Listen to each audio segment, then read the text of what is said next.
باشمهندس أحمد أبو زيد قال حاجة كويسة جدا سمعتها في فيديو ليه. قال خد أقصى حاجة من النهاردة، لا تفكر في امبارح ولا بكرة. ودي حاجة كويسة جدا، أنا دايما بقولكوا عليها.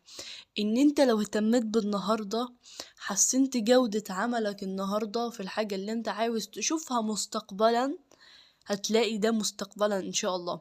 لكن لو انت ما بتاخدش اقصى حاجة من النهاردة وسايبها كده، يعني ما بتعملش اي حاجة، ما بتسعاش، ما بتخططش، ما بتجيبش اخرك النهاردة للنهاردة، مش هتلاقي اي حاجة بكرة. ليه؟ لان اساس تأسيس المستقبل قائم على بناء الحاضر اصلا.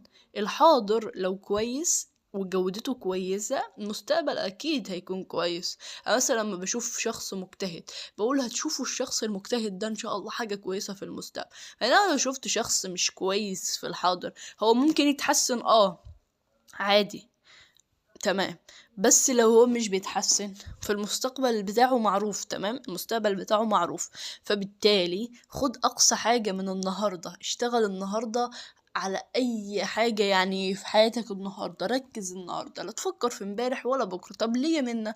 لان انت لو فكرت في امبارح وفكرت في بكرة، مش هتعرف اصلا تفكر الا النهاردة، ومش هتعرف تجتهد النهاردة في الحاجة اللي انت عاوز تشتغل فيها. مش هتعرف تخلي انتاجيتك كويسة في الحاجة اللي انت عاوزها. فبالتالي اشتغل النهاردة، جودة عملك تكون كويسة النهاردة، تكسب بكرة. والسلام عليكم.